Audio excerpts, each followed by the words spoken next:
मैं खुदावन का शुक्र करता हूँ एक बार फिर खुदावन ने मुझे ये मौका बख्शा है कि मैं आपको खुदा के कलाम को मज़ीद सिखा सकूँ और हम सब मिलकर खुदा के कलाम में से सीख सकें।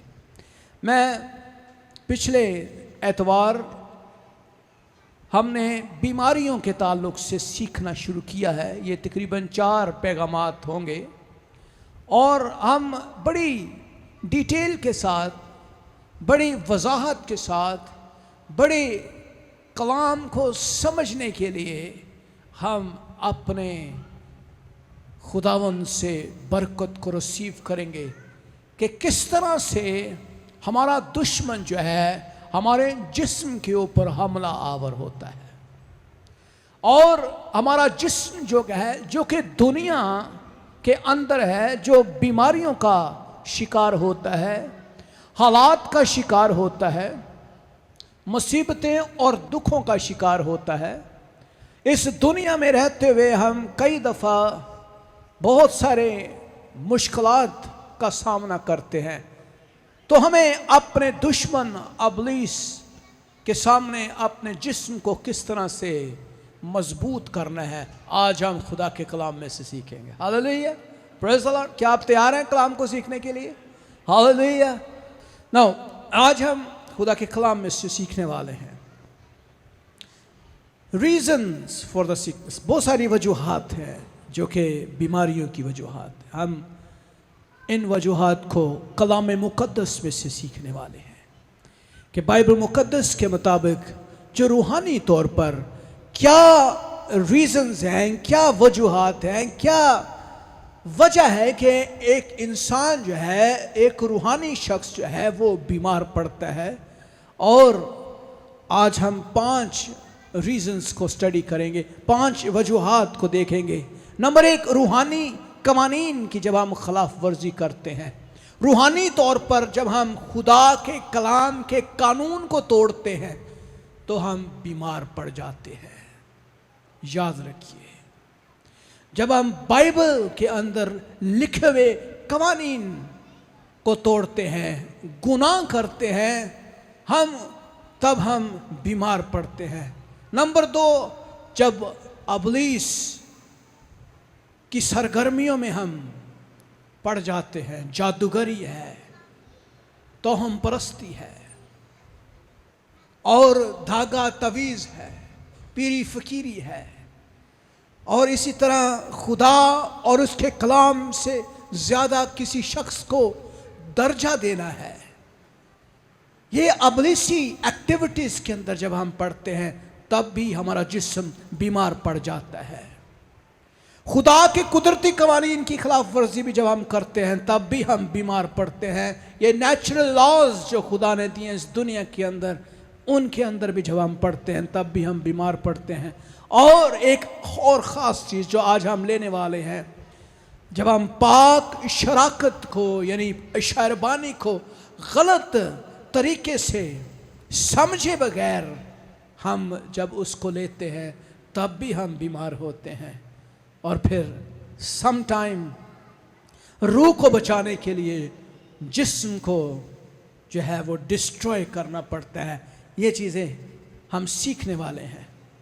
खुदा के कलाम के वादे जो हैं, कलाम मुक़द्दस पे अगर हम ज़बूर 119 में देखें, उसकी वर्स 67 वहाँ लिखा है, मैं मुसीबत उठाने से पहले गुमराह था पर अब तेरे कलाम को मानता हूँ। हालेलुया, अब तेरे कलाम को मानता हूँ।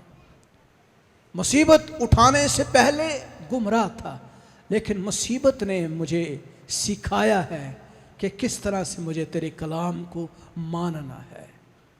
और कलाम में ज़बूर 119 उसकी 71वीं आयत के अंदर लिखा है, अच्छा हुआ कि मैंने मुसीबत उठाई, अच्छा हुआ कि मैंने मुसीबत उठाई ताकि तेरे आइन सीख लूँ।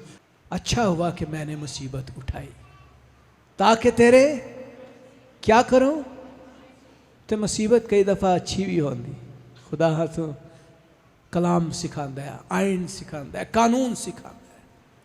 और इसी तरह ज़बूर 119 उसकी 93वीं आयत में लिखा है, मैं तेरे कवानीन को कभी ना भूलूंगा क्योंकि तूने उन्हीं के वसीले से मुझे जिंदा किया है। Hallelujah, hallelujah, praise the Lord.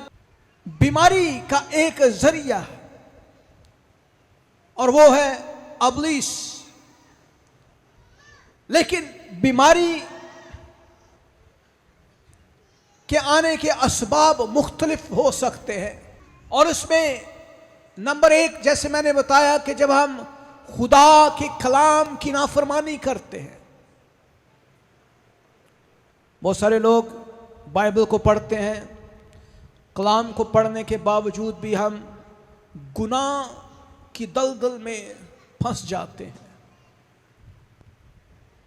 और कई दफा ऐसा होता है कि हम गुनाह के ऊपर गुनाह करते चले जाते हैं और जानते बूझते हुए भी हम कलाम की उस बात को जो बाइबल मुकद्दस बार बार हमें बताती है उसकी नाफरमानी करते हैं।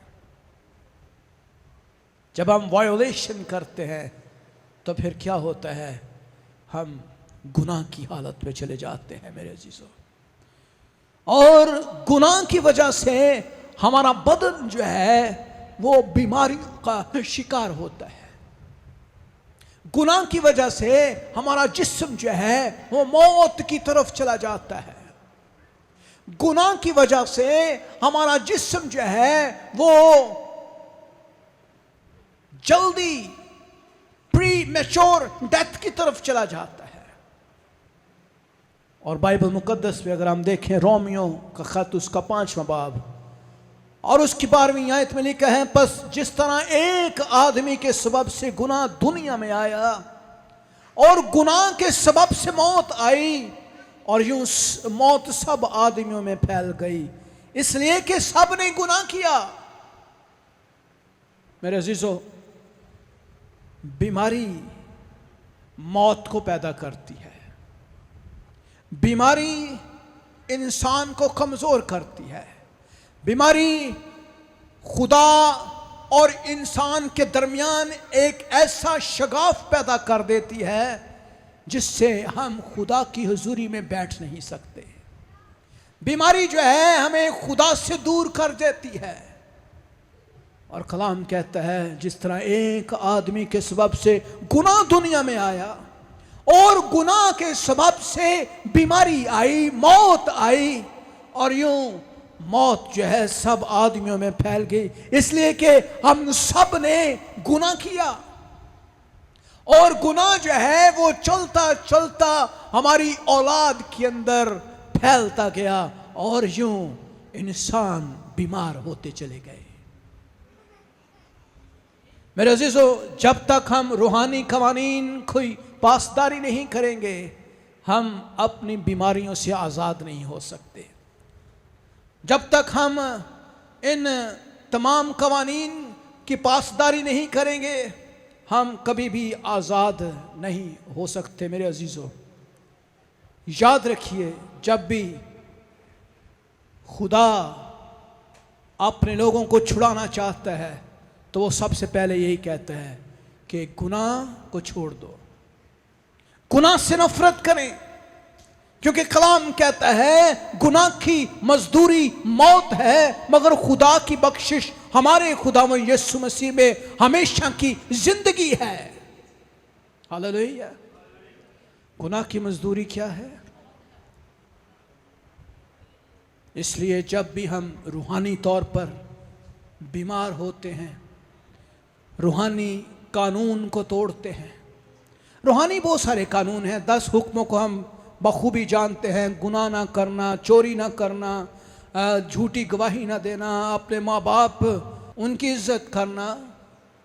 और बनी इसराइल तकरीबन 600 से ज़्यादा कवानीन को मानते हैं, और जब 600 में से एक भी कानून वो तोड़ते हैं तो उसके लिए उनको कुर्बानी देनी पड़ती थी, अपनी आज़ादी के लिए, बहाली के लिए।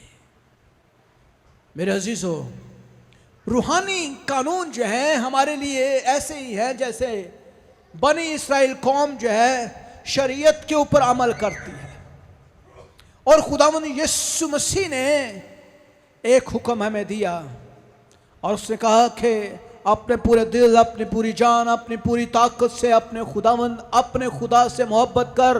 और इसी तरह मैं तुम्हें एक नया हुक्म देता हूं, अपने पड़ोसी से अपनी मानद मोहब्बत रखो। तो मेरे अजीजों, जब हम बाइबल मुकद्दस की सच्चाइयों को, बाइबल मुकद्दस की तालीमात को, बाइबल मुकद्दस के हुक्मों को, बाइबल मुकद्दस की बातों को हम अपने दिल से पूरा नहीं करते, हम उनकी पासदारी नहीं करते, हम उन सच्चाइयों को दिल से मानते ही नहीं हैं, जब हम उनको अपने दिल में रखते ही नहीं हैं, जब हम गुनाह की हालत के अंदर रहकर खुदा से कुछ मांगते हैं, तो हमारी शिफा रुक जाती है, हमारी बहाली रुक जाती है, हमारी जो है जिस्म जो है वो शिफा नहीं पाता। बीमारी जो है वो गुनाह का नतीजा है। लेकिन हम देखते हैं कि सब लोग इस हालत में नहीं है।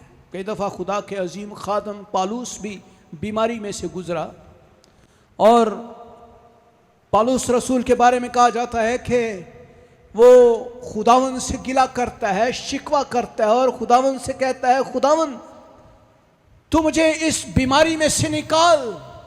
और खुदा ने उसको जवाब दिया, मेरा फजल तेरे लिए काफ़ी है। Hallelujah, hallelujah. कई दफ़ा ऐसा होता है कि बीमारी जो है इंसान के इनफरादी गुनाह की वजह से नहीं होती, वो समटाइम मौरसी तौर पर भी हो सकती है। हम देखते हैं कि बचपन में छोटे बच्चे जो 3 या 4 साल के हैं, उनको कोई ऐसी बीमारी लग जाती है जो माँ बाप को हो या बाप दादा को हो। अब उनका कोई कसूर तो नहीं है। खुदा में यीशु मसीह ने इसकी मिसाल एक जन्म के अंधे के साथ दी। अगर हम यूहन्ना 9वां बाब उसकी पहली 3 आयत में पढ़ें, और वहां लिखा है, फिर उसने जाते वक्त एक शख्स को देखा जो जन्म का अंधा था। अब जन्म का अंधा जो है वो बचपन ही से अंधा पैदा हुआ है। अब इसमें उस शख्स का क्या कसूर है जो अंधा ही पैदा हुआ है? क्या उस अंधे बच्चे ने गुनाह किया था? क्या उस बच्चे का गुनाह है? क्या उस शख्स ने गुनाह किया था? कलाम क्या कहता है? खुदावंद ने उस जन्म के अंधे को देखा और उसके शागिर्दों में से उससे पूछा कि आए रब्बी, किसने गुनाह किया था? किन्ने गुनाह किया सी खुदावंद? अगर गुनाह करने वाला शख्स बीमार होता है तो इसका मतलब इस शख्स ने तो ये तो पैदा ही अंधा हुआ है, ये तो पैदा ही बीमार हुआ है। कहां पे गुनाह हुआ? और अभी किसने गुनाह किया है जो ये अंधा ही पैदा हुआ है? क्या इसकी मां ने या इसके बाप ने? This is the question. और कई दफ़ा हम लोगों को ये भी इल्ज़ाम देते हैं कि भाई ये बीमार है तो ये इसने बहुत बड़े गुनाह किए होंगे। कई दफ़ा हम ऐसे भी लोगों को रद्द करते हैं, इग्नोर करते हैं, या फिर हम लोगों को रिजेक्ट करते हैं, उनके ऊपर इल्ज़ाम लगाते हैं। रूहानी लोग भी एक दूसरे पर इल्ज़ाम लगाते हैं कि पास्टर साहब तुसी भी बीमार होंगे, क्या आपने कोई गुनाह किया है? क्या खुदावन यीशु मसीह ने कोई गुनाह किया था जो सलीब के ऊपर उसको मारा गया, उस पर थूका गया, उसके सर पर कांटों का ताज रखा गया, उसको कोड़े मारे गए, उसको जलील किया गया? और खुदावन यीशु मसीह से भी ये सवाल किया गया कि खुदावन क्या ये शख्स जो है जन्म का जो अंधा है, क्या इसकी माँ ने गुनाह किया या इसके बाप ने गुनाह किया? यीशु ने जवाब में क्या कहा? उसने जवाब दिया कि ना इसने गुनाह किया ना इसके माँ बाप ने, बल्कि ये इसीलिए हुआ कि खुदा के काम उसमें जाहिर हो। हालेलुया। खुदा के काम उसमें जाहिर हो। कई दफा हम खुदा के जलाल के लिए भी बीमारियों को देखते हैं। कई दफा खुदा हमें कुछ सिखाना भी चाहता है। कई दफा हम इसलिए भी बीमार होते हैं कि हम जो है वो किसी ना किसी तरह से खुदा के जलाल को जाहिर करें, खुदा के काम को जाहिर करने के लिए भी हम कई दफा बीमार होते हैं। इसलिए परेशान ना हुआ करें। हाँ, अगर हम रूहानी तौर पर कमजोर हैं, अगर हम गुनाह की हालत में हैं, तो फिर गुनाह से तौबा करना जरूरी है। नंबर 1, हमें क्या करना है? हमें रूहानी तौर पर मजबूत बनना है। हमें गुनाह से नफरत करनी है। अगर आप कोई गुनाह करते हैं या कर रहे हैं या आदतन करते हैं, आदत हो चुकी है, खुदावन से कहें, खुदावन मैं इस गुनाह को छोड़ना चाहता हूँ। हो सकता है आप नशा कर रहे हैं, हो सकता है कोई आपके अंदर छुपा हुआ गुनाह है, शायद ऐसा गुनाह जिसको आप बताना नहीं चाहते हैं। कोई ऐसा गुनाह है जो आप छोड़ना चाहते हैं, छोड़ नहीं पाते। मेरे अजीजों, खुदा ये जानता है। खुदा चाहता है कि आपका बदन आजाद हो जाए। खुदा ये चाहता है कि हम इन लानतों से आजाद हो जाएं। रूहानी कानून जो है खुदा ने इसीलिए बनाए ताकि इंसान बीमारियों से बचा रहे। आप बाइबल मुकद्दस को पढ़ के देखें। खुदा ने बनी इस्राएल कौम को हर तरह का कानून दिया। खुदा ने कहा कि फलां चीज ना खाना, फलां चीज ना खाना, इस चीज को ना छूना, इसको अपने घर में ना लेकर आना। ऐसा ही है। खुदा ने जादूगरनियों के ताल्लुक से कहा कि इनको मार देना, इनको संसार कर देना, इनकी कोई चीज घर में ना लेकर आना, बीमारी आएगी इससे। खुदा ने कहा अगर तुम में कोई बीमार हो जाए, अगर तुम्हें कोई छूत का मर्ज लग जाए, अगर तुम्हें कोढ़ हो जाए, तो इसको बाहर रखना, खैमा गाग के अंदर ना लेकर आना, ताकि लोगों को बीमारी ना लग जाए। और खुदा उनको शिफा दे देता था, और जब वो शिफा पाते थे तब वो अपने इलाके में वापस आते थे। So there are lot of laws. खुदा ने रूहानी कवानीन वज़ा किए हैं। खुदा ने कहा कि जब तुम में से कोई बीमार हो तो क्या करे, कलीसिया के बुजुर्गों को बुलाए और वो उस पर हाथ रख के तेल से उसे मसा करें, तब जो दुआ ईमान से होगी बीमार बच जाएगा। Hallelujah, hallelujah, hallelujah. तो रूहानी कवानीन जो है कई दफा हमें बीमार करते हैं। रूहानी कवानीन को जब हम तोड़ते हैं, रूहानी कानून यह है दुआ करना। जब हम दुआ करना छोड़ देते हैं, हम बीमार होना शुरू हो जाते हैं। एक रूहानी कानून है चर्च जाना, इबादत करना, परस्तिश करना। सालों साल गुजर जाते ने, असी चर्च नहीं जाते। जब हम रूहानी कानून तोड़ना शुरू हो जाते हैं, तब हमारा जिस्म जो है बीमार पड़ जाता है। जब हम परस्तिश करना छोड़ते हैं, खुदा की इबादत करना छोड़ते हैं, खुदा को इज्जत देना छोड़ देते हैं, तो क्या होता है? फिर हम बीमार पड़ जाते हैं। मेरे अजीजों, बहुत सारी वजूहात है, बहुत सारी रीजन है, लेकिन इनमें से एक बड़ी वजह यह है कि जब हम खुदा के कानून को तोड़ते हैं, और खुदा का सबसे बड़ा कानून यह है, मुझे इज्जत देना, अपने पूरे दिल, अपनी पूरी जान, अपनी पूरी अकल, अपनी पूरी ताकत से मुझे प्यार करना, मेरी इज्जत करना। यह है सबसे पहला और बड़ा हुक्म। जब हम खुदा को छोड़ देते हैं, हमारा जिस्म खुदा की बनाई हुई चीज है। आज इस दुनिया में पूरी साइंस ने कोशिश की, लेकिन एक बॉडी का एक सेल प्रोड्यूस नहीं कर सकता इंसान human can not produce a single DNA of human body, नहीं कर सकता, क्योंकि खुदा ने इसको रूहानी तौर पर बनाया है। खुदा ने इसको अपने जलाल और अपनी कुदरत से पैदा किया है, और सिर्फ खुदा ही की कुदरत इसे शिफा दे सकती है।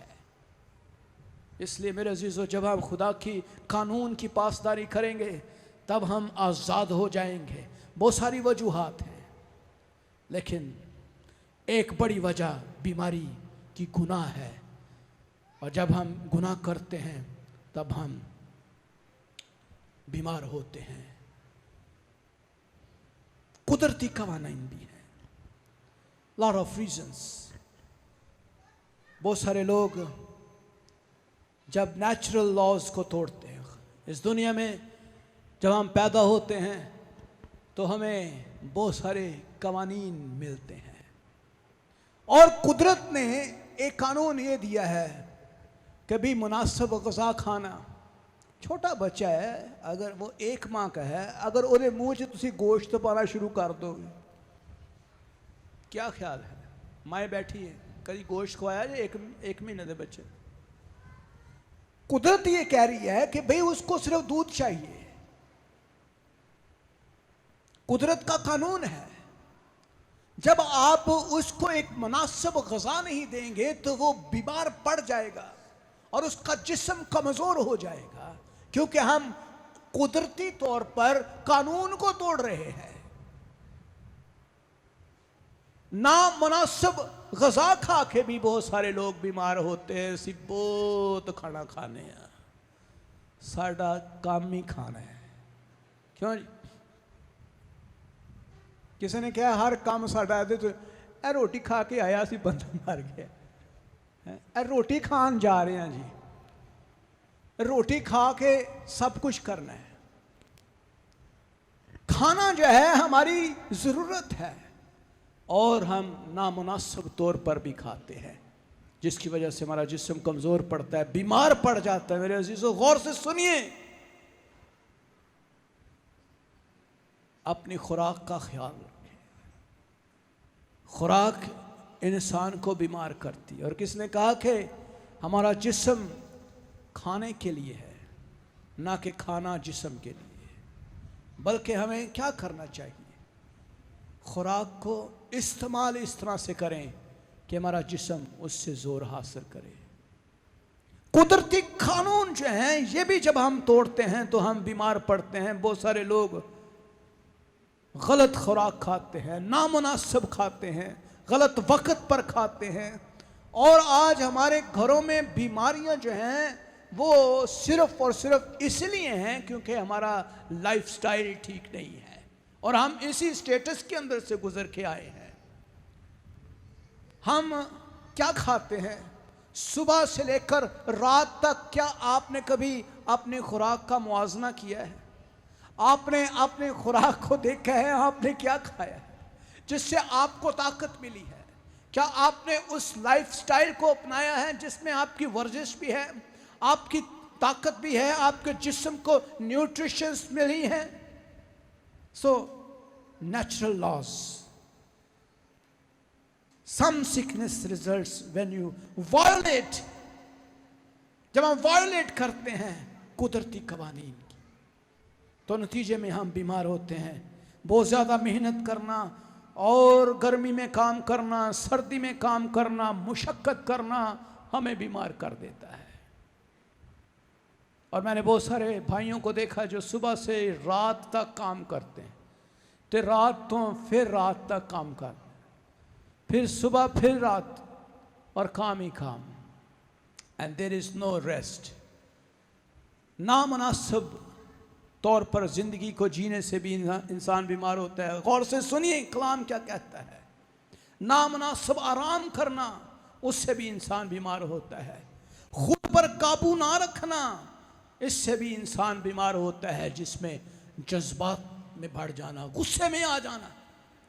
बहुत सारे लोगों को मैंने देखा कि अचानक गुस्से से आग बगोला हो जाते हैं, ब्लड प्रेशर शूट हो गया, दिमाग दी नस फट गई है जी, बंदा मर गया है।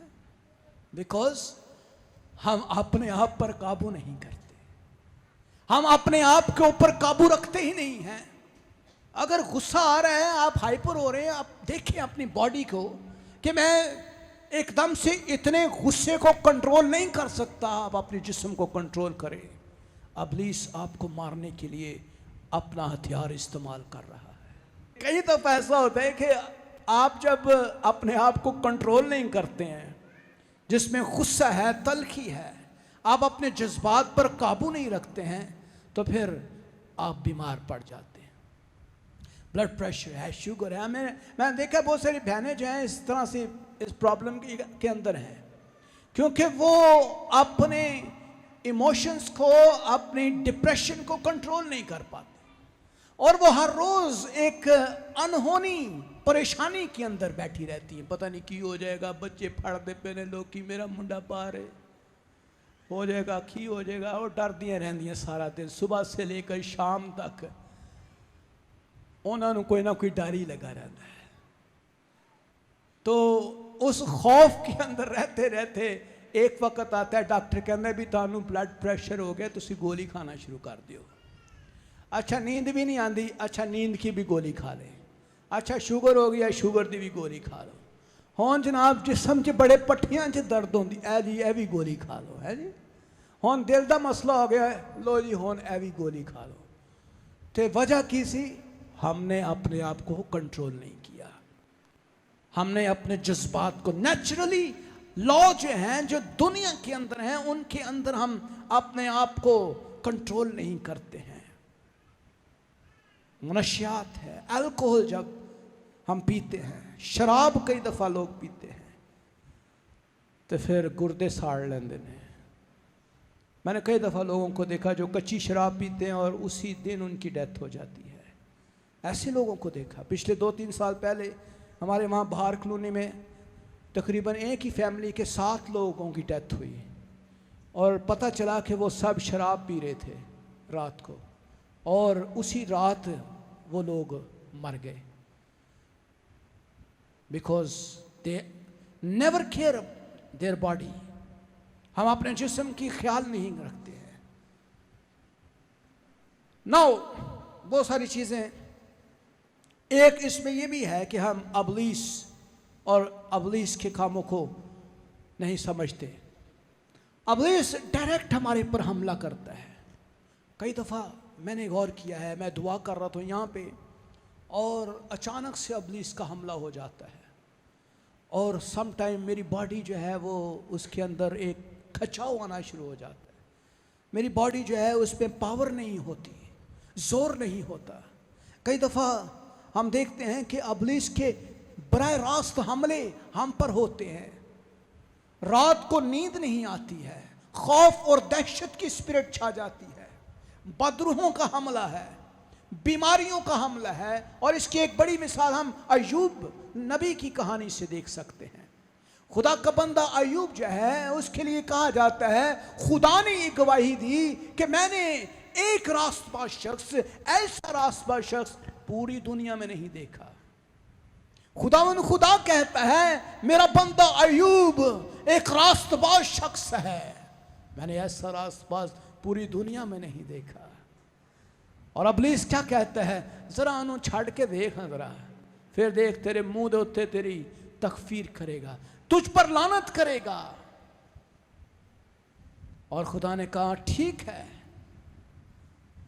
लेकिन तू इसकी जान ना लेना, तू इसको मारना ना, तू इसको मार नहीं सकता, इसको अजियत दे सकता है। बीमारियां उसके ऊपर आई, उसके जिस्म के ऊपर फोड़े निकल आए। जब आप घर पर आ जाते हैं शुक्रगुजारी करें, जब आप रोड के ऊपर होते हैं दुआ के साथ खड़े हों। हालेलुया। जब आप दुआ करेंगे फिर इब्लीस शर्मिंदा हो जाएगा। Praise the Lord.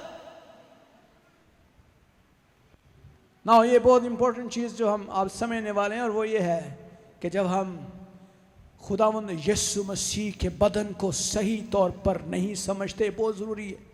पाक शराकत तो हम सब लेते हैं और लेना भी हमारा फ़र्ज़ है और हमें लेनी भी चाहिए।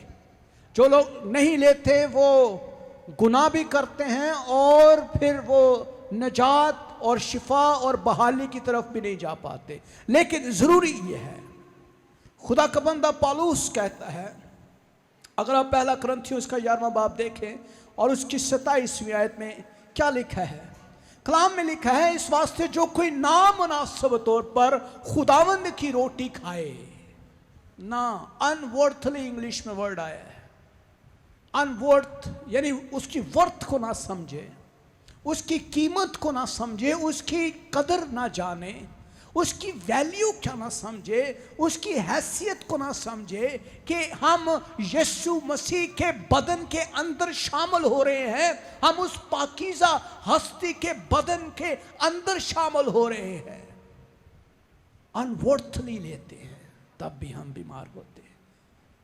पौलुस कहता है, इस वास्ते जो कोई नामुनासिब तौर पर खुदावंद की रोटी खाए और उस प्याले में से पिए, वो खुदावंद के बदन और खून के बारे में कसूरवार होगा, कसूरवार होगा।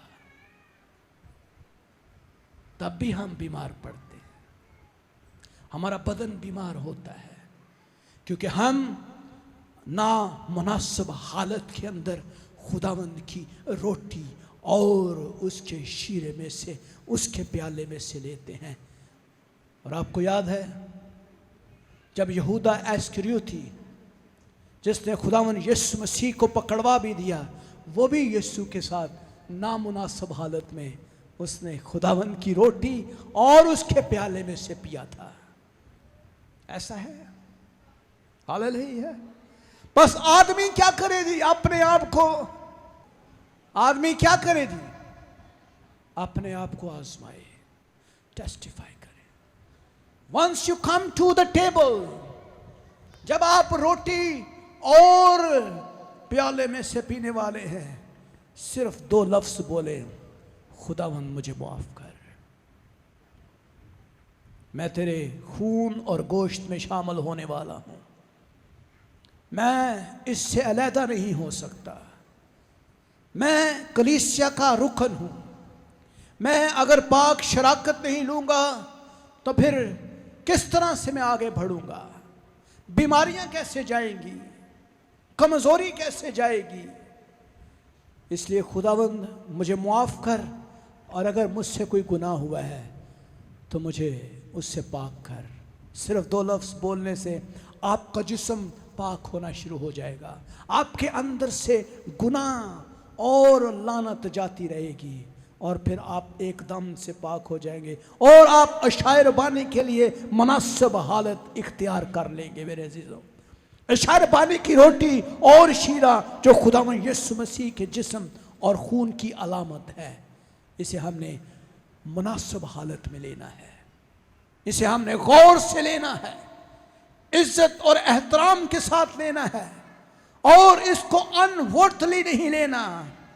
जब हम इसको नामुनासिब और इसकी इज्जत ना किए हुए, इसकी रिस्पेक्ट ना किए हुए, इसके बारे में जानते बगैर हम मजाक में ले लेते हैं, लो जी रोटी ज़रा भूख लग रही है थोड़ी जी, तो उससे फिर हम बीमार पड़ जाते हैं। मसीह के बदन को सही तौर पर जानने की कोशिश करें, और खून और गोश्त का मतलब क्या है इसको सोचें, समझें। खुदावंद यीशु मसीह यूहन्ना की इंजील उसका 6वां बाब उसकी 48वीं आयत में लिखा है, आप मसीह के बदन को समझने में नाकाम रहते हैं। और गौर से सुनिए, गौर से, खुदावंद यीशु मसीह ने कहा, जिंदगी की रोटी मैं हूं। तुम्हारे बाप दादा ने बियाबान में मन खाया, मर गए, पर ये वो रोटी है जो आसमान से उतरती है ताकि आदमी उसमें से खाए और ना मरे। हालेलुया। फिर जिहड़ा जिहड़ा मरना चाहता है वो ना खाए, तो जिहड़ा जिंदा रहना चाहता है वो जिंदगी की रोटी खाए। लेकिन खाना इस तरह से है कि पाकीज़ा हालत के अंदर, पाक हालत के अंदर, खुदावन से माफ़ी मांगते हुए, खुदावन तू मुझे माफ़ कर, मैं जिंदा रहना चाहता हूँ। और कलाम कहता है मैं हूँ वो जिंदगी की रोटी जो आसमान से उतरी, अगर कोई इस रोटी में से खाए तो अब तक जिंदा रहेगा, बल्कि जो रोटी मैं जहान की जिंदगी के लिए दूंगा वो मेरा गोश्त है। हालेलुया, वो मेरा गोश्त है। तो मेरे अजीजों, गौर से सीखें, सुने, समझें। जब हम कलीसिया में आते हैं तो सोच के समझ कर हम खुदा के कलाम पर गौर करते हुए इन चीज़ों को समझें, ताकि हम गौर से कलाम को समझ कर जिंदगी की उस रोटी के अंदर शामिल हों।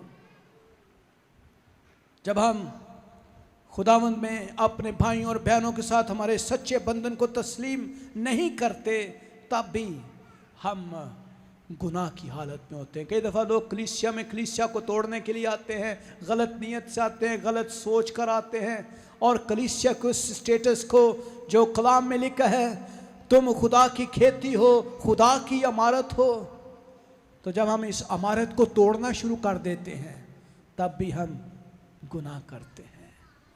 इसे बढ़ाना शुरू करें, ईंट से ईंट जोड़ना शुरू करें, लोगों को लेकर आए कलीसिया में और खुदावंद के जिस्म को बढ़ाएं, ना कि तकसीम करें।